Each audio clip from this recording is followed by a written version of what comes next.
Hello, I'm John Eldridge, and welcome to the Ransomed Heart audio podcast. For more information on Ransomed Heart Ministries, our resources and events, please visit us online at www.ransomedheart.com. I think it was Howard Macy who said, "The spiritual life is always frontier. It cannot be made suburban. It is always frontier." And he went on to say, and we who live in it must not only accept, but rejoice in that fact. Life is always change. Life is always presenting us with new challenges and, new lessons to learn, new places in us that need healing and restoration, holiness, new frontiers. It's just constantly changing. Welcome, friends. John Eldridge here with Craig McConnell and Brad Beck, who's on the Ransomed Heart team here and kind of the CEO of Ransomed Heart. I want to talk this week and next about some changes going on in our lives and good things, but hard things, and thought that as we reflect on this, it'll help you maybe reflect and process some of the frontiers that you are stepping into, and that God seems to,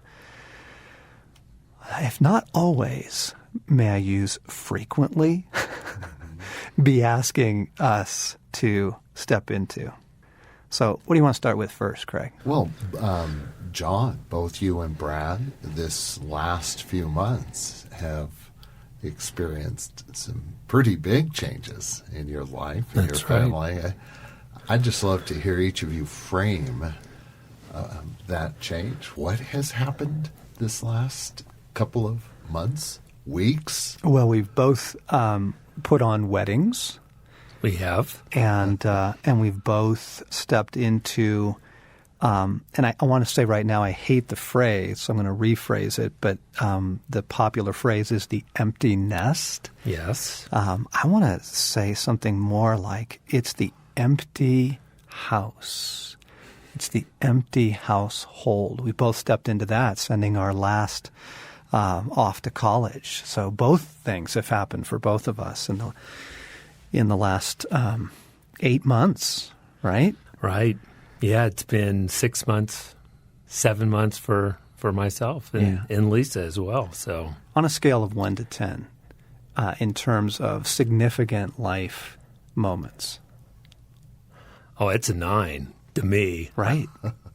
What about you and Stacy? Right, exactly. And, they're different. And I think we'll talk about maybe one this week and one next week. One is obviously filled with joy and also drama and work. Oh my goodness, if you've ever been close to the putting on and the pulling off of a wedding, oh my goodness, the socio-drama around that and the joy. And maybe next week we'll talk about the other seems to be mostly about loss and how we handle loss. Yeah. So we'll put that one off till next week. Yeah. So what was it like? Brad, you married your daughter off. John, you married your eldest and firstborn. Yeah, both of our oldest. Yeah. Right. When I think back to what was going on 13 months ago when Brian got engaged to Drew, I knew it obviously involved a wedding, but I didn't know all the implications or ramifications or how much work it would be. And so this nice engagement that we saw coming and applauded and prayed for and advised and counseled in their relationship. One fateful December 2011 day, they got engaged and then set into motion a series of events that were at times like the bobsled at Lake Placid, and at other times seemed to grind to a halt where nothing would happen. Like the crash dummy test. Yeah. And you're thrown into a world I'm sure you were unfamiliar with too. Invitations, family, gifts registry websites now, of course. Budget. You need an engagement website. You need a wedding website. Photographers, catering. Venue. Only the invasion of Normandy required a greater amount of detail and administration, coordination, and the forming of major alliances. Yes. Yes. And so I was pretty unprepared for it. We did well. Wedding was about 6 months later, and Brianne and Drew were out in California, kind of living their separate lives out there in their careers. They wanted to have the wedding in Colorado. And so we were kind of the troops on the ground to kind of pull that off and try to get the details and everything else together. And it was good, and it was holy, and it was interesting, and it was a lot of work. And your emotions are being tugged through this whole situation because you realize this is a big shift, as it should be. And you're trying to figure those shifts out emotionally and spiritually as you're trying to get this like really great wedding. Mm-hmm. For the kids, because you want that for them. You want it to be exactly what they want, but you're advising and pushing and suggesting, and you're talking to your spouse about it and trying to figure out what's important, what do we lay down, what's really like not, what's absolutely we've got to have this, and who do we invite and who do we don't invite? Brad. Yeah. Oh, Brad. I'm sorry. Okay. So did I Here's my question. It was a flashback. Your eyes were rolling back. It was a flashback. Here's my question. Hardest thing and then best thing. What was the hardest thing about the whole experience? I think the hardest thing for us was the distance, and that's like a logistical thing. We were able to get Brianne back a couple of times to help because we were having the wedding in Colorado and they lived in California. And so it was a lot of phone calls. There was a lot of emails. There was a lot of Skyping and you'd Skype and you'd show the wedding invitation and you'd talk about it. That was the hardest thing for us in particular. Best thing, loved who Brianne married. We applauded her choice, her life, her walk with God through this time, and Drew's as well. And seeing it come together when at times we thought it would not come together or something would happen, being really discouraged at a few points in this process, and then seeing it come together into really pretty epic and magical day for not only Brianne and Drew, but I remember everything. Yeah. I know Lisa remembers everything about that day. And it was a hard day in many respects, but it was glorious too. I want to bring our listeners into a little bit of the beauty of the larger story of this. So most of you who have been in the circle of Ransomed Heart for a little while will know that Brent Curtis and I wrote Sacred Romance together. That was the first book, and Brent and I led the first sort of Wild at Heart weekend, although that wasn't a book or even really a message yet. We led the first men's retreat, and it was at that weekend that Brent was killed in a climbing accident. He has two sons, Drew and Ben, and this is the Drew that Brad is referring to. Brianne and Drew went to school together, and they were in high school. They were in drama together, and then they kind of went off their separate ways, went to separate, different states, different colleges, and there was something absolutely redemptive and beautiful about the wedding day, the wedding moment, even down to this detail that Craig. I was obviously kind of the guy that was in line to do Brent's memorial service, and I couldn't do it. I was too shell-shocked with grief and all of that, and so Craig stepped in and did Brent's service. and then Craig was the one to marry Drew and Bree. And so there was just all this redemption around the day. I mean, it just was so larger story. It was like, yes, this is about a wedding, but this is about so much more.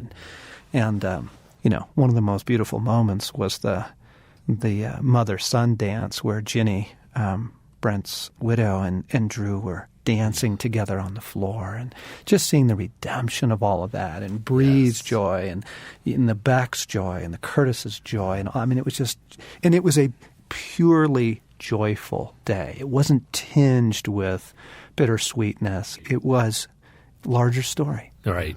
And that's why I love weddings. Yes.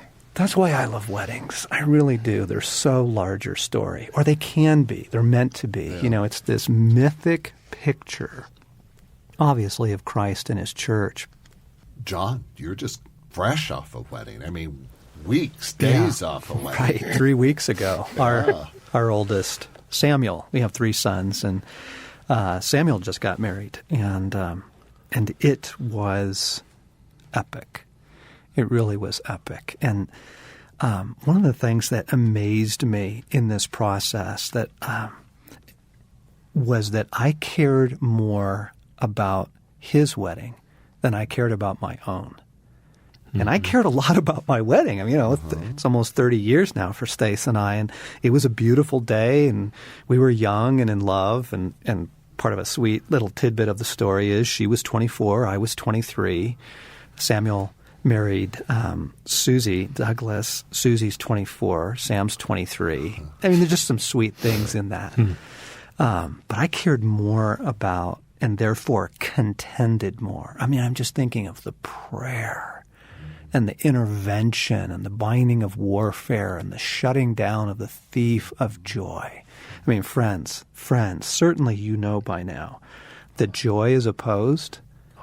And joy like this especially, and the booby traps and the landmines surrounding a wedding, and feelings and desires and emotions and family and friends and the invitation list and who sits where and who does what part, and oh my goodness, is it a minefield? And so to battle for the joy, I think that's kind of one of my big takeaways on this, is joy.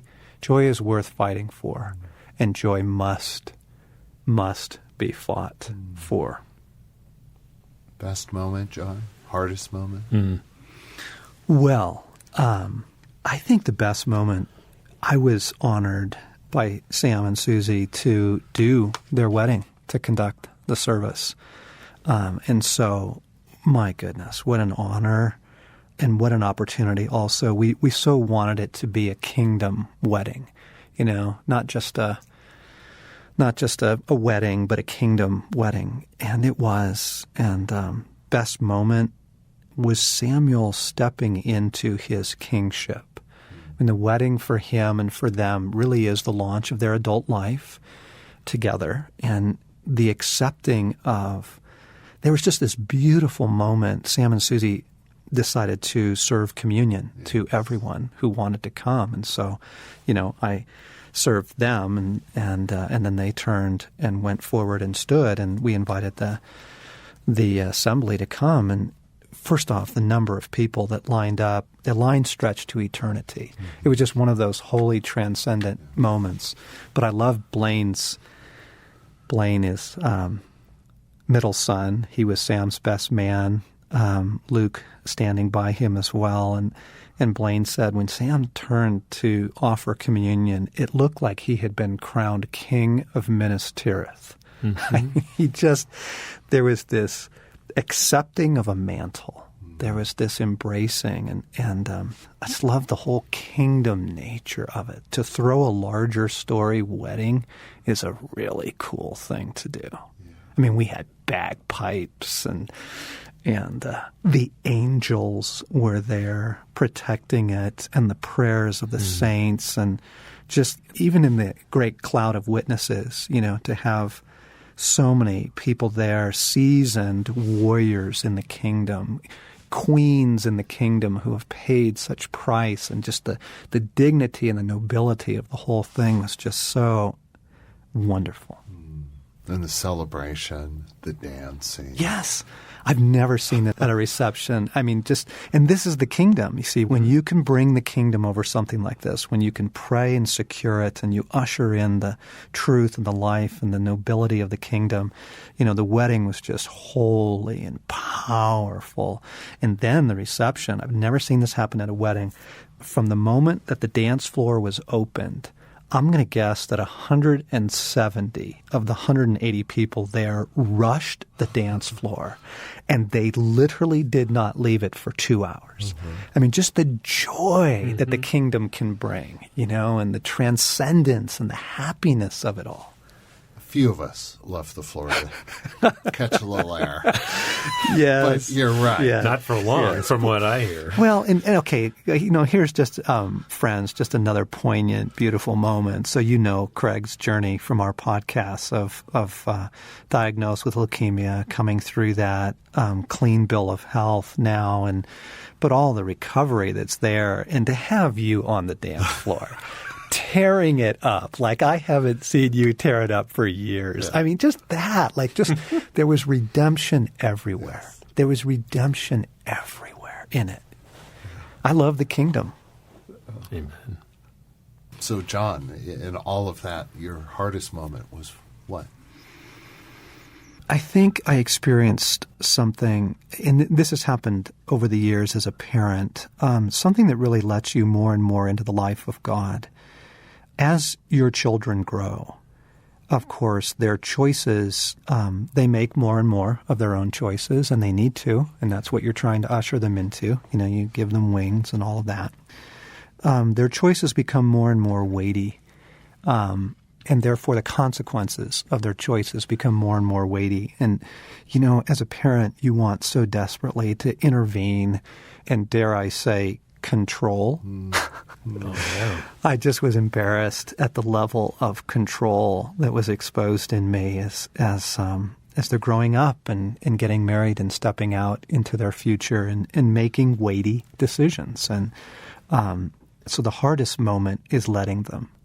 The hardest moment is letting them, just knowing that it's like the life of God. I mean, the degree to which He allows our choices to matter.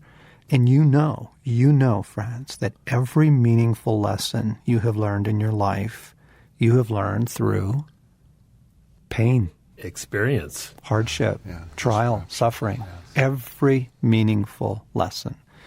And so to know that, to see that, and that's the hardest part of it all. There's just such joy and goodness, but there's also a very poignant experience in that too, letting them step out into their adult life and chart a course and not, offer loving wisdom, but not control that. Yeah.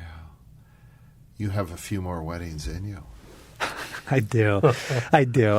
And we were absolutely, utterly exhausted after the whole thing and really contending for the kingdom, contending for the joy in it. And, but yeah, can't wait for Blaine and for Luke's. I mean, it was epic. It was epic. It was so great. You'll know a little more when you reach that. Yeah. So you do. You'll all be a little wiser. Oh my goodness, are we? Yes. Are we wiser now? So let me come back to that Howard Macy quote. I think the thing that we wanted to share was, just a little bit of what's going on in our lives, but also just this idea that we are constantly faced with new things. I mean, being a parent of young kids, I know if you are in that situation, you're not going to believe what I'm about to say, but it's easy. It's easy peasy. It is. Legos, VeggieTales, wrestling, stories at bedtime, easy peasy, Now, I realize in those years I felt overwhelmed and exhausted and that kind of thing, but then it changes, and then all of a sudden you got teenagers. And parenting teenagers is very different than parenting, young kids and grade school kids. And then you have young adults, and so this is true for all of us, whether it's your health, whether it's, your relational situations, your career. The spiritual life is always frontier. It's always frontier. And that's a good thing, actually. because of the dependence upon God that it brings in us. You are forced to turn to God in ways that, when you feel like you got life going, you just don't. So that's a good thing. Good times, good words. Thank you for listening to the Ransomed Heart podcast. We really enjoy sharing our hearts, our lives with you. And if you want more information about us, about resources, about events, about all things Ransomed Heart and this wonderful Christianity, go to ransomedheart.com. We'll check in with you next week.